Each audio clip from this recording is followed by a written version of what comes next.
नमस्ते मंडळी, मी प्रियांका पाटील, तुमच्या आवडत्या टेक तडका 24/7 वरून. आज आपल्याकडे ॲपलकडून एक जबरदस्त बातमी आहे. म्हणजे ॲपलने आपल्या केरिडो लिक्विड ग्लासमध्ये एक नवीन फीचर आणलंय, ज्यामुळे तुम्ही तुमचं इंटरफेस एकदम तुमच्या मनासारखं कस्टमाइज करू शकता.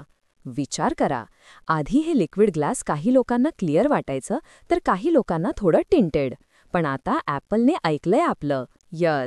नवीन बीटा अपडेटमध्ये तुम्हाला क्लिअर आणि टिंटेड असे 2 ऑप्शन्स मिळणार आहेत. iOS 26, iPadOS 26 आणि macOS 26 मध्ये हा बदल दिसणार आहे. म्हणजे ॲपल खरंच युजर फीडबॅककडे लक्ष देत आहे, नाही का? हे काही 2021च्या सफारीज ॲड्रेस बारसारखं आहे. सुरुवातीला थोडा गोंधळ, पण मग ऑप्शन पण दिलं. आता लिक्विड ग्लास सोबत पण तसंच काहीसं. हे नवीन इंटरफेस डिझाईन 2013 नंतरचा सगळ्यात मोठा बदल आहे. काहींना हे आवडलंय, इंटरफेस एकदम फ्रेश वाटतोय, तर काहींना नोटिफिकेशन्स किंवा म्युझिक कंट्रोल्स वाचायला थोडे कठीण जात होते.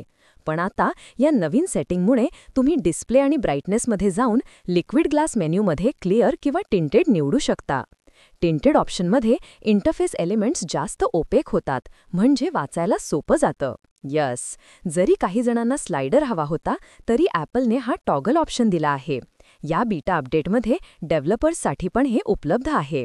तर काय मग मंडळी, तयार आहात तुमच्या ॲपल डिव्हाइसेसना नवा लुक द्यायला? मला नक्की सांगा कमेंट्समध्ये. #टेकतडका, #ॲपल अपडेट, #लिक्विड ग्लास.